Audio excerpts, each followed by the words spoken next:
Everybody else is a clown. Well done. Now on Tiny Pop, Billy.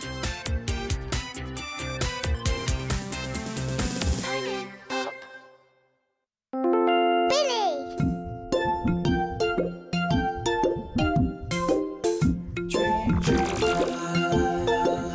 He may be sitting at the table when he doesn't think he's able. Then he's high up in the sky, making people say, oh my! And when he's sitting in the bath, it takes him down a different path. It doesn't take him very long, so that we can sing our song, 'cause he's a... He's a...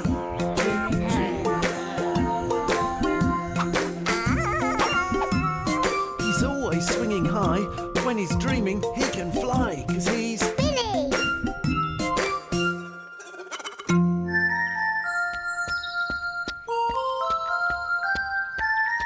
Sometimes when Billy gets back from school, his mum lets him watch the television. I like cartoons best. They make me laugh. Some TV shows are about wildlife and animals and stuff. There was a show called Magic Ian the Magician. Ian did all kinds of magic tricks.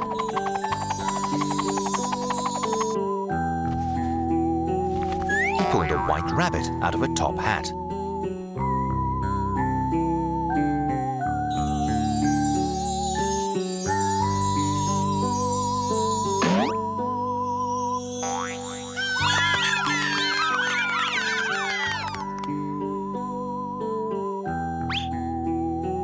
He made some.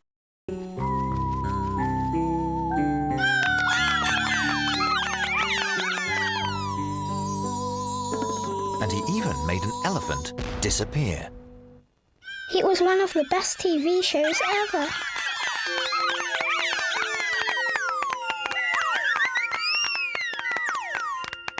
It made me want to be a magician. I was Billy Bravo, the brilliant magician. Billy Bravo could make himself float in the air. He could turn tigers into kittens. And even hypnotize people. Once I hypnotized a man to think he was a hamster. But he ran off and got lost behind some cupboards. It took ages to find him again. One morning, Billy was practicing some tricks before breakfast. First of all, he tried pulling some flowers out of his pajamas. They were prickly roses. Then he tried making a slice of toast disappear, but it fell down his top and got jammed all over his tummy. It was all sticky.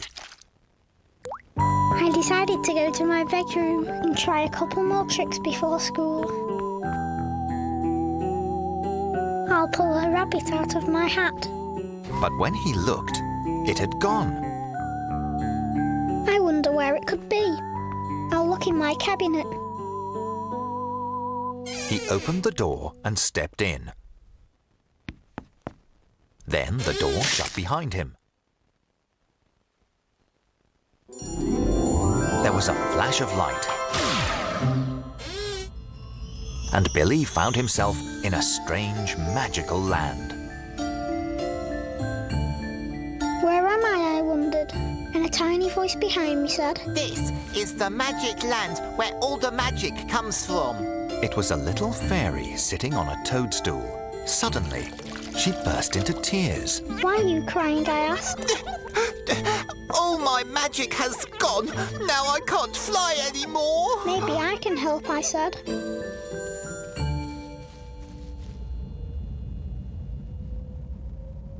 I'm Billy Bravo, the best magician in the world. Then Billy waved his hands and whispered a secret magic word.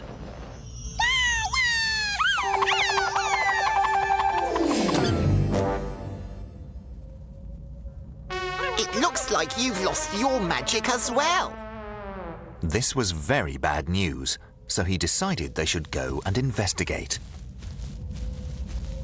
We went for a little walk until we met a small red dragon called Sydney.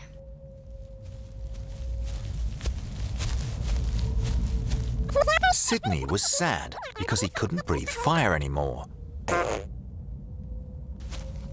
So Billy tried another one of his spells, and Sydney turned green. Oops, luckily for me, Sydney liked his new colour. It's no use trying spells. There's no magic left. Then we must try to find it, I said. So they all set off in search of the lost magic. Soon, they met a little gnome called Gordon. He was sitting on a magic carpet. He looked very cross. He told them that a strange old man with a beard stole all the magic from his carpet. Which way did he go, I asked. Towards that crooked old tree. And the gnome pointed towards a sinister old tree on top of a hill. In that case, we should go there. And they all marched off towards the sinister old tree. A while later, they arrived, but there was no sign of the old man. I wonder where he is, I said. Just then, there was a flash of light, and an old wizard appeared. He was holding a big magic wand with a crystal ball on top. That's him! He's the one who stole the magic! That's right. And it's all here inside my wand. And I could see the crystal ball was full of magic. I was very cross. Without magic, there'd be no more magicians, and I will be the most powerful wizard ever. Billy wondered how he could stop him. Then he had an idea. You may be the most powerful wizard, but I'm Billy Bravo, the brilliant magician. Not anymore. I have all the magic now. The crystal ball glowed. Okay, I said. I bet I can make you levitate. Impossible! Billy waved his arms and whispered a secret word, but nothing happened. You're too heavy, I said. You'll have to take your hat off.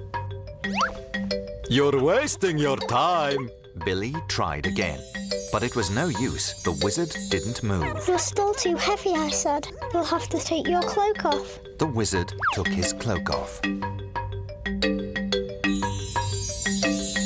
It didn't work. And he was right. You're still too heavy, I explained. Well, I'm not taking any more clothes off. I'm freezing. I think it's your wand that's too heavy. And before he realized what he was doing, he had handed Billy his magic wand. Now make me levitate. I can do better than that, I said. And with a wave of the wand, he turned him into a fluffy white rabbit. Billy had tricked him. Then he smashed the crystal ball, and all the magic was released back into Magic Land.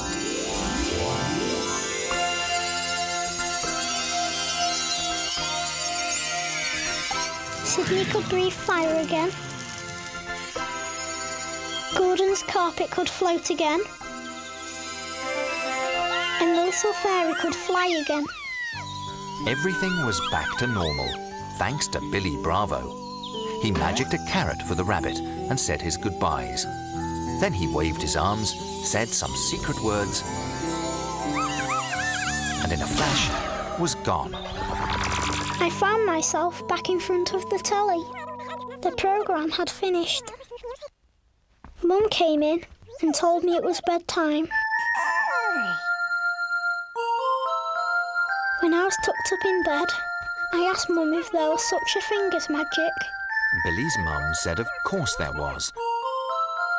And to prove it, she would make herself disappear. And she switched the light off. And as if by magic, Billy was soon fast asleep.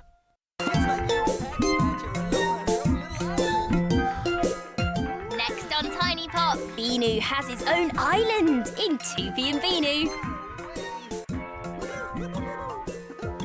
Can you hear me?